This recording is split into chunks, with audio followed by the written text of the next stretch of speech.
Sœur Marie-Noël, bonjour, merci d'être avec nous pour cette dernière émission de la saison Acquiert la puissance du Saint-Esprit. Bonjour à tous, bien-aimés du Seigneur, je suis contente de vous retrouver. Alors, le thème de cette année qui vous a été proposé est Acquiert la puissance de l'Esprit Saint. Mon désir était de vous transmettre la joie que j'expérimente avec l'Esprit Saint, de vous permettre de mieux connaître cette troisième personne de la Trinité qu'est le Saint-Esprit, mais surtout que vous désiriez vivre et collaborer avec lui dans votre quotidien, quel qu'il soit et quoi que vous fassiez. Frères et sœurs, il est temps que les chrétiens se réveillent, aient l'audace de parler de Jésus. Sinon, qui le fera? Personne. Qu'à travers vous, ceux que le Seigneur met sur votre route rencontrent le Dieu vivant, qui est amour, et ce pour l'éternité, et que vous vous laissiez agir librement par l'Esprit Saint, à travers vous, pour qu'il puisse déposer sa vie, ses guérisons, son amour. C'est ce qu'il y a de mieux à vivre sur cette terre. Aujourd'hui encore, le Seigneur te dit, veux-tu que nous fassions route ensemble? Sois mes mains, sois mes pieds, sois ma bouche, sois mon cœur. Moi, le Seigneur des Seigneurs, j'ai un plan d'amour pour toi comme pour chacun. Et je désire passer à travers toi pour toucher mes enfants qui se meurent de soif dans ce monde, et que tu sois une pierre vivante dans l'Église. Veux-tu collaborer avec moi? Sœurs et frères en Christ, enflammés du souffle de Dieu. Oui, je dis bien enflammés du souffle de Dieu, parce que nous venons de vivre notre Pentecôte. Nous venons de vivre une effusion de l'Esprit. Nous avons invité l'Esprit Saint à encore se libérer en nous, après avoir reçu sa plénitude lors de notre baptême et de notre confirmation. Nous avons invité l'Esprit Saint à devenir notre ami personnel, à faire partie de notre famille, à être un guide constant, à nous prendre par la main, à nous conduire dans toute la vérité, à collaborer avec lui, reconnaître toujours plus ce qu'il aime et ce qu'il n'aime pas, ce qui le contrarie. Tout cela est garanti, c'est un changement de vie pour notre plus grand bonheur. Et soyez sûrs que cette troisième personne de la Trinité nous attend et désire avoir une relation avec nous concernant toute notre vie. Frères et sœurs, notre cœur doit être passionné de liberté et avide de recevoir les bienfaits du Saint-Esprit.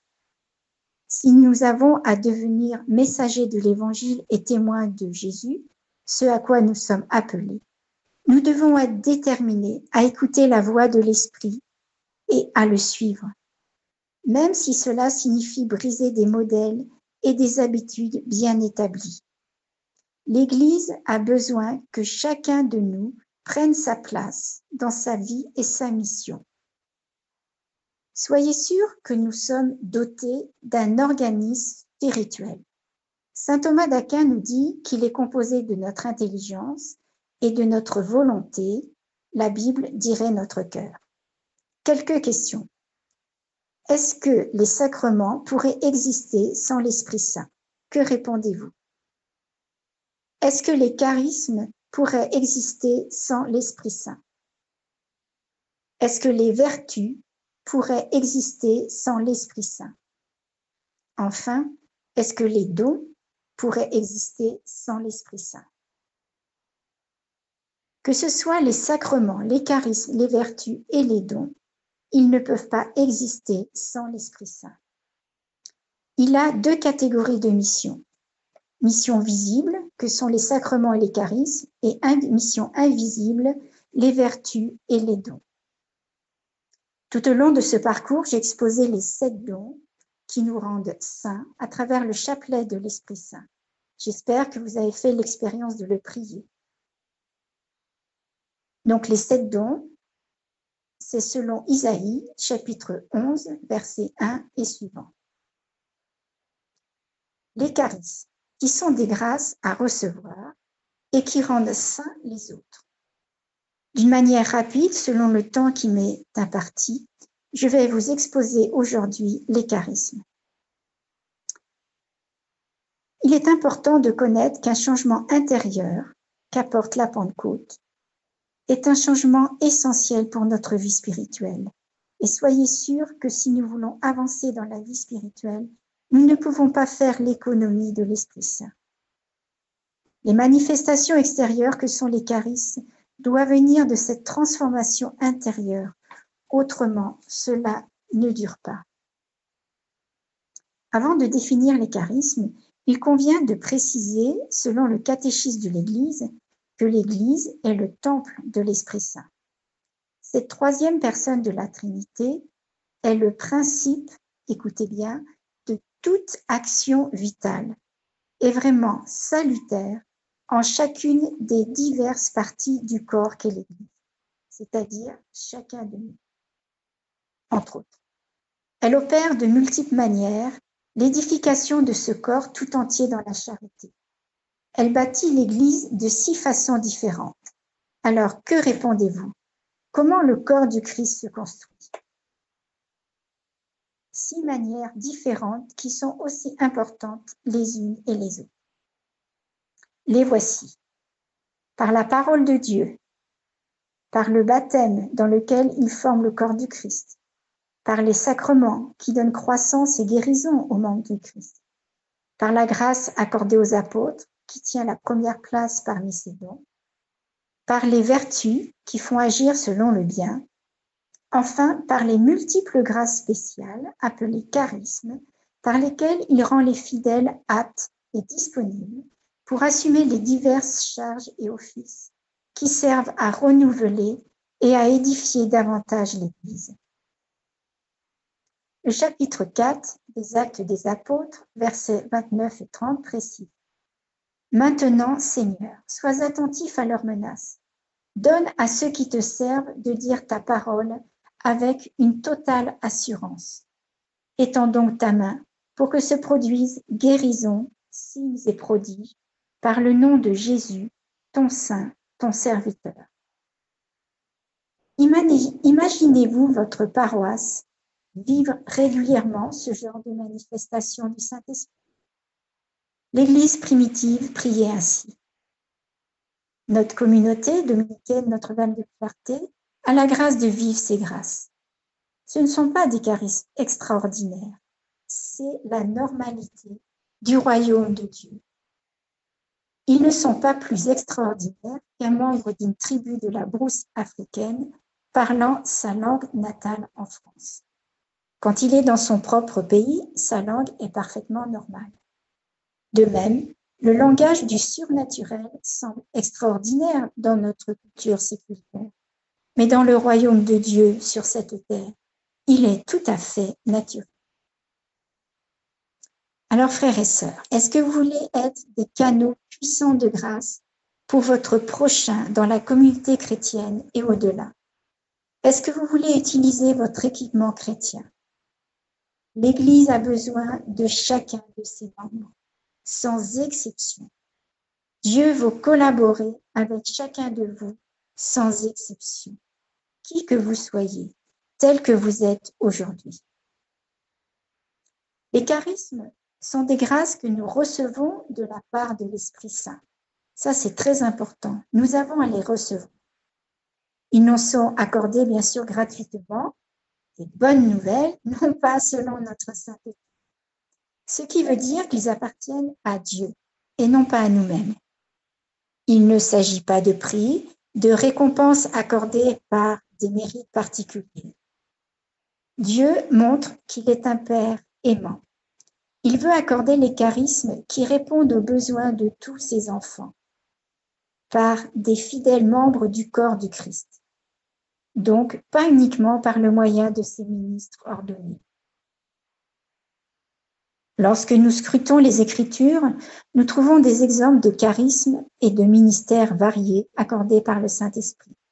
Mais nous allons nous concentrer sur la liste des charismes énumérés par saint Paul aux Corinthiens au chapitre 12. Je vous invite à les reprendre. Voilà ce qu'il nous est dit.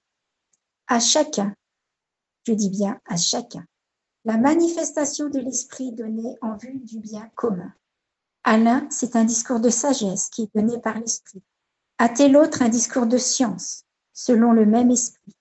À un autre, la foi, dans le même esprit. À tel autre, les dons de guérison, dans l'unique esprit. À tel autre, la puissance d'opérer des miracles. À tel autre, la prophétie. À tel autre, le discernement des esprits. À un autre, les diversités de langues. À tel autre, le don de les interpréter. Mais tout cela, c'est l'unique et même esprit qui l'opère, distribuant ses dons à chacun en particulier, comme il l'entend.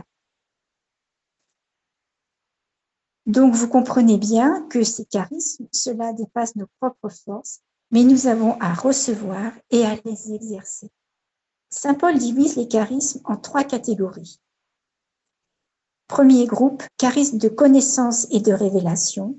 Deuxième groupe, charisme d'action et de puissance. Et troisième groupe, charisme de parole et d'inspiration.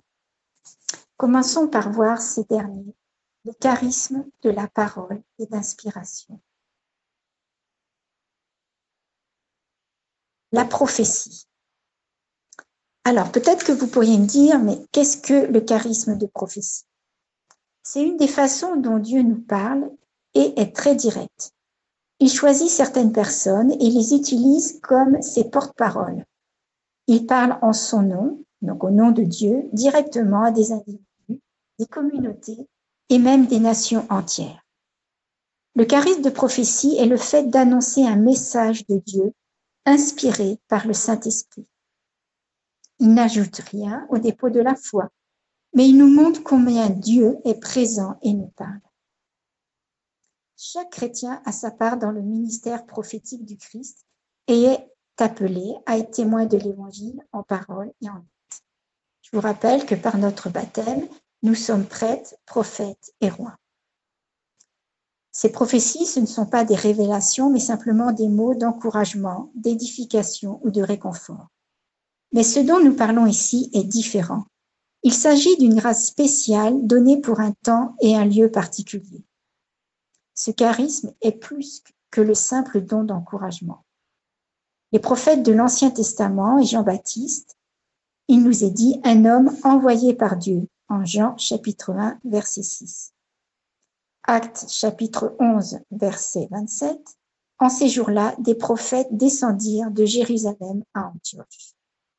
Donc ces personnes étaient spécialement choisies par Dieu et avaient comme ministère d'apporter sa parole au peuple, souvent en prédisant des événements à venir et en prévenant de ce qui allait arriver. Mais par essence, la prophétie n'est pas la divination, c'est complètement autre chose. Prenons un exemple. En Luc chapitre 19, versets 41 à 44, Jésus a prophétisé la chute de Jérusalem. Et cela s'est produit en l'an 70. Jésus l'a dit en raison de la dureté des cœurs des Juifs qui refusaient de le reconnaître. Cette prophétie était un appel à la conversion. Par ailleurs, c'est frappant de voir comment Paul exhorte souvent les chrétiens à rechercher ce don, ce charisme. Je ne vais pas vous dire tous les versets, je vous en dis un. Recherchez la charité, aspirez aussi au don spirituel, surtout à celui de prophétie. En 1 Corinthiens, chapitre 14, verset 1. Il faut savoir aussi que la prophétie n'est pas seulement parole. Elle peut être une vision, un chant, un geste, un ressentiment dans une partie du corps. Tout d'un coup, j'ai mal à la tête. Ça peut être aussi des impressions, des impulsions sur notre cœur. Prenons un exemple, Actes des Apôtres, chapitre 21, versets 11 et 12. Comme nous passions là plusieurs jours, un prophète du nom d'Agabus descendit de Judée. Il vint nous trouver, et prenant la ceinture de Paul, il s'en lia les pieds et les mains en disant « Voici ce que dit l'Esprit Saint. L'homme auquel appartient cette ceinture, les Juifs le liront comme ceci à Jérusalem, et ils le livreront aux mains des païens. » Je vous invite, pour approfondir ce que dit l'Écriture concernant la prophétie, de méditer les 2 passages les plus importants. Première lettre aux Corinthiens, chapitre 12, versets 4 à 11, et chapitre 14, versets 1 à 25. Maintenant, le 2e charisme, appelé diversité des langues. Quand le Seigneur nous donne quelque chose, croyez-vous que cela est pour votre bien? Êtes-vous prêt à tout accueillir? J'espère que vous avez dit oui. Le parler en langue est une expression surnaturelle, inspirée par l'Esprit, dont la particularité est que celui qui s'exprime le fait en des termes qu'il n'a jamais appris et ne comprend pas. Le don des langues est un signe de la présence du Saint-Esprit, et c'est une des raisons pour lesquelles Paul nous encourage à le rechercher. Plusieurs passages du Nouveau Testament parlent du don des langues ou glossolalie. On parle aussi de xénoglossie, lorsqu'une personne parle une langue étrangère inconnue de lui, mais reconnue par ceux qui connaissent cette langue et à qui s'adresse cette parole de connaissance. Cela peut être, donc la xénoglossie, ça peut être une langue morte ou un dialecte d'un village africain, par exemple. Par 3 fois dans les Actes des Apôtres. Alors, notez. Actes chapitre 2, versets 1 à 4, chapitre 10, versets 44 à 46 et chapitre 19, versets 1 à 7. Donc, par 3 fois, l'Esprit tombe sur un groupe et nous pouvons constater qu'aussitôt, il prie en langue. Frères et sœurs, peut-être que cela vous paraît étrange, mais Dieu ne donne rien à son Église qui serait inutile, dommageable, stupide, idiot ou sans importance. Et l'expression parler en langue revient 20 fois dans le Nouveau Testament. C'est pour dire son importance. Ce qui veut dire que l'Église primitive parlait en langue, ce n'est pas une invention des charismatiques. Saint Paul passe beaucoup de temps pour expliquer ce charisme. Et jusqu'au IVe siècle, les charismes étaient très pratiqués. Puis, il y a une rupture jusqu'au XXe siècle. Toutefois, les grands saints, entre guillemets, tout au long de l'histoire de l'Église, continuaient à chanter en langue. Je prends l'exemple de Sainte Thérèse d'Avila. Voilà ce qu'elle dit. Notre Seigneur donne parfois à l'âme des sentiments de jubilation et une étrange prière qu'elle ne comprend pas. J'écris au sujet de cette faveur ici, de telle sorte que s'il vous l'accorde, vous puissiez lui rendre une telle louange et sachiez ce qui se passe. Ça ressemble à du charabia et l'expérience est certainement ainsi, car c'est une joie si excessive que l'âme ne voudrait pas l'apprécier seule, mais veut la dire à tout le monde, de telle façon qu'il puisse aider cette âme à louer notre Seigneur. Oh, quelle béatitude, mes sœurs! Saint Paul considère ce charisme le plus petit des charismes, en 1 Corinthiens, chapitre 14, verset 1. Mais il ajoute au verset 5, « Je voudrais que vous parliez tous en langue. » Tous en langue, c'est Saint Paul qui dit ça. Et dans la première lettre aux Corinthiens, « N'empêchez pas de parler en langue » au verset 39. En effet, ce charisme, le moindre et le plus commun, est l'un des plus nécessaires. Oui, je dis bien des plus nécessaires, car outre sa dimension de prière, il est le signe d'une disponibilité particulière à l'Esprit Saint et, écoutez bien, une porte qui permet d'accéder aux autres charismes. D'où voyez son importance. À la différence des autres charismes destinés à la construction et à la croissance de l'Église, ce charisme apparaît particulièrement gratuit puisqu'il s'adresse à Dieu seul. Il faut bien comprendre que ces paroles sont non choisies consciemment, mais la personne choisit de prier en langue. Ce sont des paroles inintelligibles prononcées par celui qui l'exerce et qui s'adresse à Dieu seul. Donc, c'est un moyen de parler à Dieu, un don de Dieu supérieur et non inférieur à la raison ordinaire. Chacun s'exprime à sa manière propre, sans concertation préalable. Cela devrait être une cacophonie et c'est tout le contraire. C'est une musique pacifiante, harmonieuse. Pourquoi? Parce que c'est l'Esprit Saint qui en est le chef d'orchestre. 1 Corinthiens chapitre 14, verset 2. Celui qui parle en langue ne parle pas aux hommes, mais à Dieu. Personne en effet ne comprend. Il dit en esprit des choses mystérieuses. Alors, je vais vraiment vous inciter à demander et que ce chant se libère en vous. Plusieurs effets. La prière. Alors, c'est vrai que là, je ne peux que citer les effets faute de temps. Mais vous pourrez trouver leur développement sur notre chaîne YouTube dominicaine Notre-Dame de Clarté. Donc, premier effet, la prière. Deuxième effet, quand je prie en langue, je suis donc inspirée par le Saint-Esprit. Mon intelligence ne produit rien, elle est au repos. Ce n'est pas une extase inconsciente. Tu es en même temps conscient et au-delà du rationnel. C'est un langage d'amour entre deux amoureux, entre Dieu et vous. Est-ce que c'est pas merveilleux? Oui. C'est le moment où l'on ne cherche pas à réfléchir comme le joueur de foot ou joueur de harpe. Troisièmement, plus profondément, la glossolalie, comme parler préconceptuel, répond aux besoins d'un langage ineffable qui tente de se mettre à la hauteur de Dieu. Par un discours de type apophatique, c'est-à-dire en deçà du langage, ou plus positivement en faisant appel à la langue des anges selon l'expression symbolique de saint Paul, 1 Corinthiens, chapitre 13, verset 1. Autre effet, du point de vue religieux, c'est un acte analogue à celui de revêtir des habits liturgiques. C'est un dépassement du profane. Autre effet, lorsque ce chant en langue est prié dans un groupe chrétien, bien sûr, on s'aperçoit de deux choses. Et c'est ce que la communauté vit. Premièrement, il est souvent suivi de paroles de connaissance ou de prophétie. Deuxièmement, le Seigneur agit dans ceux qui sont dans l'assemblée beaucoup plus qu'il y a de paroles de connaissance. Autre effet, parce que c'est pas encore fini, cette prière fait grandir dans l'édification personnelle. 1 Corinthiens, chapitre 14, verset 4. Encore un effet, la glossolalie a valeur libératrice. Elle libère l'homme de ses inhibitions vis-à-vis des hommes et de Dieu même, de son respect humain et de sa crainte de s'adresser à celui qui dépasse toute expression.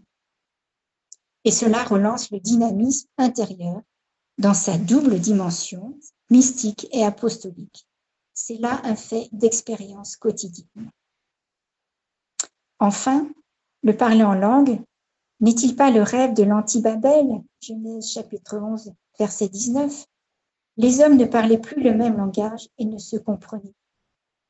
Le récit de la Pentecôte est l'antipoison de Babel. Acte 2, versets 1 à 13. Une seule langue et tous comprennent. Lorsque ce chant en langue est prié, il donne de porter des fruits. Il change notre cœur, ce qui permet de vérifier que ce chant d'amour n'est pas du charabia. Vous trouverez également, dans ce même enseignement, sur notre chaîne YouTube dominicaine Notre-Dame de Clarté, comment recevoir ce chant en langue, et il y a une prière pour libérer ce chant, puisque nous l'avons reçu depuis notre baptême. Troisième charisme, l'interprétation des langues. C'est un parler en langue qui est une manifestation passagère de l'Esprit Saint à un individu durant une assemblée de prière où cette personne est poussée seule, c'est ça qui fait la différence, à parler en langue à haute voix, qui doit ensuite, bien sûr, être suivie par l'interprétation, qui est un message de Dieu à la communauté. On pourrait dire ici que la prière en langue signale que le Seigneur a quelque chose d'important à dire au groupe, comme si le Seigneur sonnait la cloche pour attirer l'attention. Donc voilà le premier groupe de charismes de parole et d'inspiration qui sont la prophétie, la diversité des langues et le don de les interpréter. Deuxième groupe, les charismes de connaissance et de révélation. Commençons par le discours de sagesse. Une parole de sagesse est une révélation faite par le Saint-Esprit. de quelque chose que Dieu seul connaît. Elle concernera souvent le futur, quelque chose du dessein ou du plan de Dieu, et répondra aux besoins d'une personne ou d'une situation. La parole de sagesse n'a rien à voir avec notre capacité intellectuelle. Elle n'est pas non plus liée à une sorte de sagesse du monde qui nous permettrait de traiter des affaires de la vie ou de donner de sages conseils. Vous comprenez bien que la sagesse du monde n'est pas celle de la sagesse de Dieu. C'est plutôt une mise en application de la sagesse de Dieu à une situation particulière d'une façon qui dépasse notre capacité naturelle. Prenons un exemple dans l'évangile de Matthieu, chapitre 19, verset 7. C'est le jeune homme riche. Quand Jésus confronte cet homme qui voulait la vie éternelle, il le fait avec une parole de sagesse. Si tu veux être parfait, va, vends ce que tu possèdes et donne-le aux pauvres, et tu auras un trésor dans les cieux. Puis viens et suis-moi. Cette parole de sagesse lui révèle son attachement excessif à ses biens, forme d'idolâtrie que Dieu seul savait, et voulait corriger en lui indiquant le chemin vers la vraie richesse. Deuxième charisme, la parole de science. Elle ressemble beaucoup à la parole de sagesse, en ce qu'elle est aussi une révélation surnaturelle, offerte toujours par le Saint-Esprit, de quelque chose qui est dans la pensée de Dieu. Elle concerne cependant plutôt le présent ou le passé que l'avenir. Donc vous savez que Dieu a la connaissance de tout, il est omniscient, mais il ne nous révèle pas tout. Parfois il révèle simplement un fait ou peut-être un mot qui suffira pour dévoiler la vérité, ouvrir une porte ou indiquer une solution. De nouveau, il ne s'agit pas de quelque chose que nous aurions appris intellectuellement, ni du résultat d'une étude particulière, mais de quelque chose que Dieu nous révèle à un moment précis. Cela ne procède ni d'une aptitude humaine, ni d'une expérience psychique. Un des exemples dans le Nouveau Testament est la rencontre de Jésus avec la femme samaritaine au puits de Sichar, Jean chapitre 4, verset 18. Jésus lui dit qu'elle a eu 5 maris, connaissance qui lui est donnée par le Saint-Esprit. Le résultat est qu'elle prend Jésus pour un prophète et écoute encore plus attentivement ce qu'il a à dire. De la même manière, dans les Actes des Apôtres, Pierre sait, par le Saint-Esprit, qu'Ananie et Saphir ont menti et gardé une partie de l'argent de la vente de leurs champs, au lieu de tout donner aux apôtres pour que cela soit distribué à ceux qui en ont besoin. Donc c'est au chapitre 5. Troisième charisme dans ces groupes, le discernement des esprits. C'est un don qui permet une inspiration surnaturelle dans le domaine des esprits. Alors, il y a 3 sortes d'esprits. Qu'est-ce que vous répondez? Eh bien, c'est le Saint-Esprit, l'esprit humain et les esprits sataniques. Ce discernement des esprits est la capacité surnaturelle de distinguer les bonnes et mauvaises tendances dans un esprit, ou bien les bonnes et mauvaises forces derrière une manifestation spirituelle. Là aussi, il ne s'agit pas de la capacité de lire les pensées, de finesse psychologique ou n'importe quel jeu de mémoire, et cela ne concerne qu'un seul groupe d'êtres, les esprits. Même si nous n'avons pas ce charisme de discernement des esprits, nous pouvons sentir intérieurement que quelque chose ne vient pas de Dieu quand nous connaissons bien sa parole et que nous cheminons avec Dieu. Ce don surnaturel nous rend capables de reconnaître avec certitude quand un esprit est à l'œuvre et de réagir à la situation selon ce que l'esprit nous commande.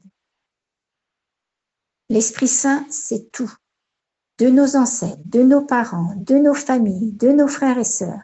Il connaît toutes nos forces, toutes nos faiblesses, nos vérités, nos erreurs, notre noblesse et notre ignominie. C'est comme nous le dit le psalmiste, « Dieu, tu me sondes et me connais, tu perces de loin mes pensées, mes chemins te sont tous familiers. » Psaume 139, versets 1 à 3. Dans la lettre aux Éphésiens, chapitre 6, verset 12, Paul nous rappelle que ce n'est pas contre des adversaires de sang et de chair que nous avons à lutter, mais contre les principautés, contre les puissances, contre les régisseurs de ce monde de ténèbres, contre les esprits du mal. Donc ce deuxième groupe, appelé charisme de connaissance et de révélation, sont les paroles de sagesse, de science et discernement des esprits. Donc ces charismes nous permettent de saisir ce que Dieu veut que nous apprenions par le moyen du Saint-Esprit, pour le bienfait d'une personne, d'un groupe, voire d'une communauté tout entière. Donc vous voyez comme nous sommes équipés de choses merveilleuses, on peut dire, et puissantes. Donc ce n'est pas fini. Le troisième groupe, charisme d'action et de puissance. Premier charisme, le charisme de foi. Alors c'est une manifestation de l'Esprit Saint, toujours, qui rend présente la puissance de Dieu sur le champ dans une personne. Ainsi, il est rendu capable, sans l'appui de raisonnement humain et sans le moindre doute, de demander ou de parler au nom de Jésus de telle façon que ce qu'il demande ou dit doit arriver. Dieu qui inspire cette personne avec cette foi va nécessairement lui accorder ce qu'il demande. Il est donné pour que nous puissions accueillir les miracles. La première lecture de la messe de ce jour, en premier livre Roi, chapitre 18, verset 20 et suivant. C'est le défi qu'Élie lance au prophète de Baal sur le mont Carmel. Et c'est un exemple extraordinaire de ce charisme de foi en œuvre. Dieu donne à Élie la certitude absolue qu'il va accomplir un miracle remarquable. Mais Élie a dû d'abord agir. Donc avec une foi totale en Dieu, il met les choses en place, lance le défi, puis joue son rôle dans la destruction totale des ennemis de Dieu. Le point clé est qu'Élie a dû faire un pas dans la foi et oser lancer le défi pour que Dieu puisse être justifié. Je vous invite à reprendre ce passage. Autre charisme, la guérison. Il est question ici, bien sûr, de la guérison surnaturelle de maladies physiques, psychologiques et émotionnelles par l'intervention de Dieu qui apporte le rétablissement progressivement ou sur le champ à une personne malade. C'est l'intervention directe de l'Esprit Saint qui est acheminée par une personne qui prie ou demande une guérison. Attention, le charisme de guérison n'est pas quelque chose que l'on possède ou que l'on peut sortir de sa poche à sa guise. Nous ne pouvons pas guérir quelqu'un à chaque fois qu'on en a envie. Nous sommes plutôt comme, disons, un instrument de musique sur lequel joue le Saint-Esprit selon sa volonté et son temps. Plus la personne exerçant ce charisme sera abandonnée, plus elle aura de liberté pour jouer. La guérison n'est donc pas quelque chose que nous pouvons réaliser par nos propres forces ou capacités. C'est, comme vous devinez, la puissance de Dieu qui l'accomplit. Elle vient comme un don par l'intermédiaire de notre foi et de notre prière. Cela est bien différent et n'a rien à voir avec l'action des guérisseurs. Dans les évangiles, nous voyons combien Jésus est rempli de l'Esprit Saint. Et Jésus est le plus grand des charismatiques, au point qu'on l'appelle le Christ, c'est-à-dire celui qui a reçu l'onction de l'Esprit Saint. Petit rappel, frères et sœurs, par notre baptême, nous sommes appelés à devenir un autre Christ et avoir la pleine stature de Jésus adulte. Et on peut dire que Jésus a mis particulièrement l'accent sur la guérison dans ses instructions pour les missions de ses disciples, en les voyant proclamer le règne de Dieu et faire des guérisons. Donc il y a de multiples références, en voici quelques-unes. Luc chapitre 9, verset 2, Luc chapitre 9, verset 6, Luc chapitre 10, versets 1 à 2, 8 et 9, Marc chapitre 16, versets 15, 18. Et on voit nulle part ailleurs, nous ne voyons que Dieu ait modifié ses instructions depuis. Donc, il a envoyé ses disciples, je reprends le verset, il a envoyé ses disciples proclamer le règne de Dieu et faire des guérisons. Les premiers chrétiens avaient le feu. Ils ressuscitaient même les morts. Les pères de l'Église en parlent, tels que Tertullien, Irénée, Cyprien.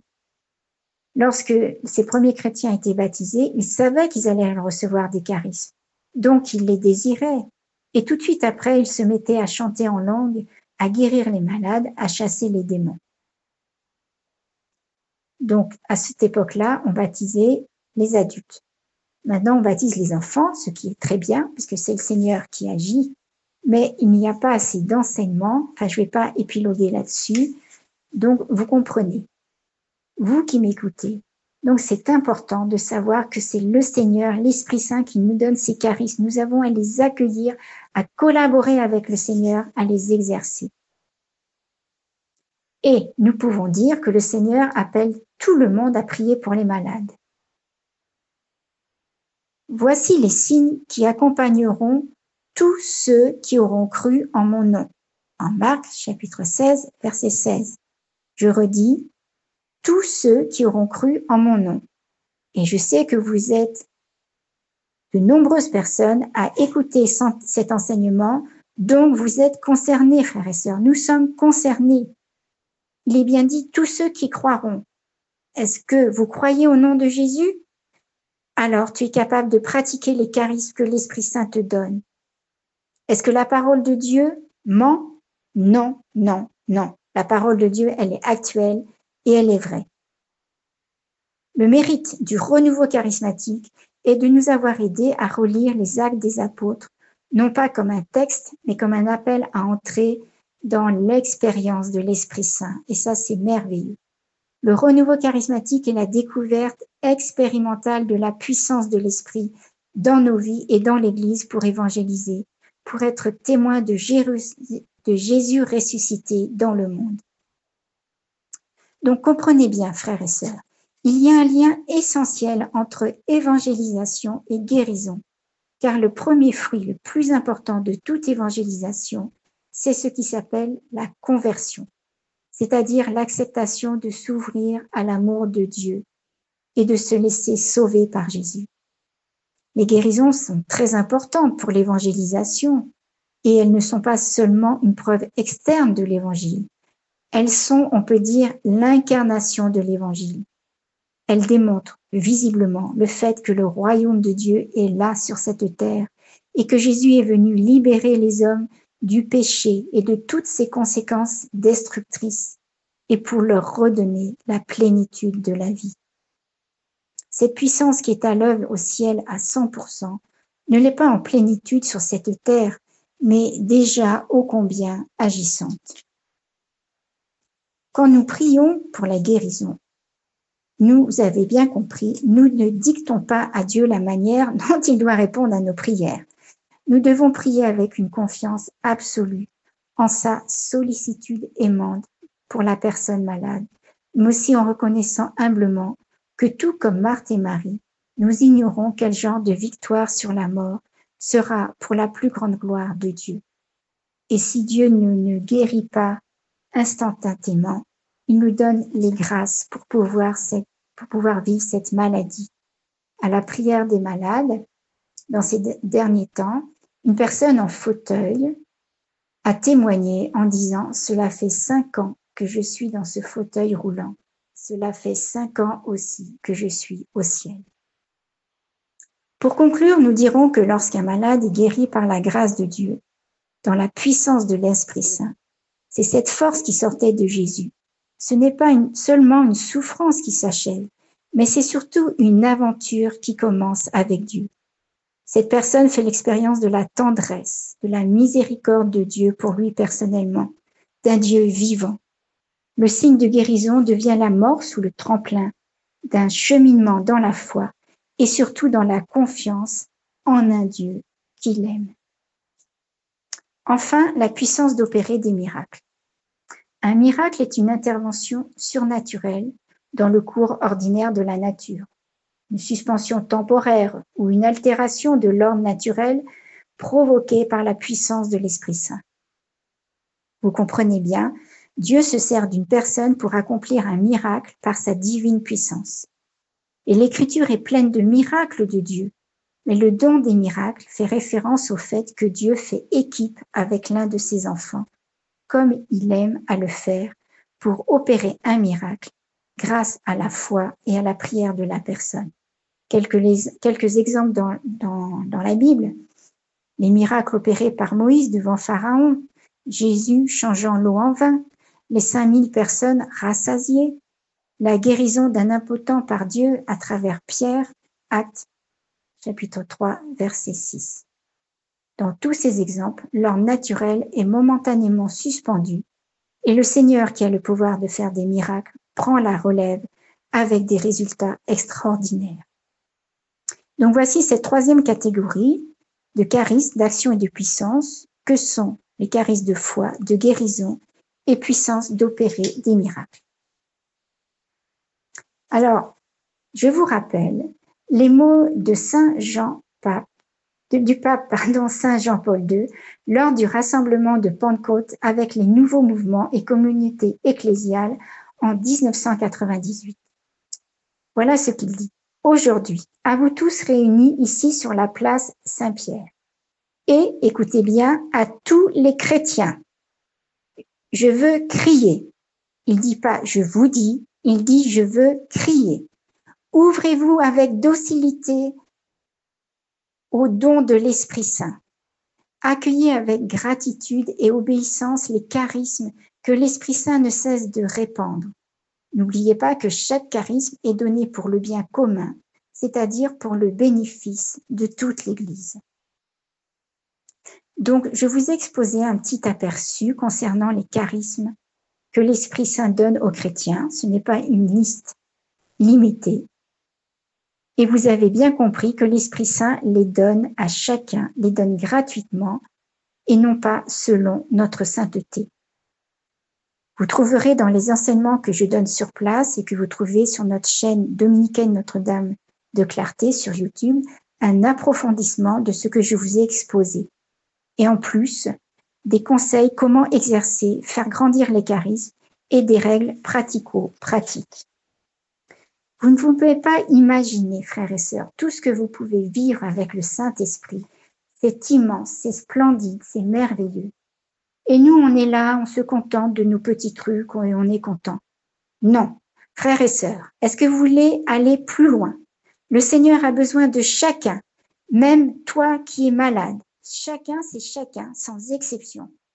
Alors oui, si tu peux, lève-toi et dis Esprit Saint. Ou si tu peux pas, dis-le aussi. Esprit Saint, envoie-moi dans ta puissance de vie, d'amour, de guérison. Renouvelle-moi dans la grâce de t'écouter. Je veux faire tout ce que tu me demandes. Esprit Saint, je te prie dans le nom de Jésus de Nazareth de libérer tous ceux qui nous écoutent. Remplis-les de ta plénitude, Esprit Saint. Je chasse toutes les paroles de malédiction au nom de Jésus qui sont sur nos vies, tous les poids que Satan a fait peser sur nos vies. Sachez que Satan a la trouille quand vous activez la présence de Dieu en vous. 1, il faut que vous sachiez qu'il existe. 2, qu'il a peur de nous, chrétiens, parce que nous détruisons son royaume. Ce n'est pas du triomphalisme. Nous sommes toujours non pas dans la victoire, mais dans le combat victorieux de Jésus, et c'est le combat du Seigneur. Que l'Esprit Saint restaure en chacun de nous cette ambition de voir et de faire grandir le royaume de Dieu. Oui, Seigneur Esprit Saint, dites, je veux collaborer avec toi. Restaure en moi les charismes que tu m'as déjà donnés et merci pour ce que tu viens me donner en cette Pentecôte 2024. J'ai bien conscience que sans toi, je ne peux rien faire, mais avec Jésus et toi, Esprit Saint, je peux faire tout ce que tu me demandes. Envoie-moi dans ta puissance, Esprit Saint. Et Vierge Marie, toi qui as toujours dit oui à l'Esprit Saint, je te confie tous mes dons et charismes pour que tu m'aides à tous les utiliser. Aide-moi pour que je laisse toujours l'Esprit Saint agir librement en moi, qu'il soit mon guide. C'est le meilleur GPS, guidé par l'Esprit Saint. J'ai tout reçu pour être un disciple enflammé, et je désire l'être pour la plus grande gloire de Dieu, mon bonheur et celui de mon frère et de ma sœur sur toute cette terre. Voilà, frères et sœurs, dans tout ce parcours, je vous ai donné ce dont vous avez besoin pour être ce disciple enflammé. Continuez à mieux connaître l'Esprit Saint, à fréquenter, s'il vous est possible, des groupes charismatiques, parce qu'un chrétien seul est un chrétien en danger. Et là, il y a une puissance qui est plus facile, les charismes sont plus faciles à exercer. Donc, je continue à prier pour vous, frères et sœurs, et dans le cœur de la Vierge Marie, nous nous retrouvons, et je vous dis bonne route avec l'Esprit Saint dans le feu de Dieu. Amen, alléluia. Amen, amen, alléluia. Un grand merci. Sœur Marie-Noël, toutes les informations sur notre podcast, votre monastère, votre couvent, Notre-Dame de Clarté à Salerne, votre chaîne YouTube. Un grand merci, Sœur Marie-Noël. Chers auditeurs, c'était notre émission Acquiert la puissance de l'Esprit Saint avec Sœur Marie-Noël. Vous pourrez réécouter cette émission podcast sur notre site internet radiomaria.fr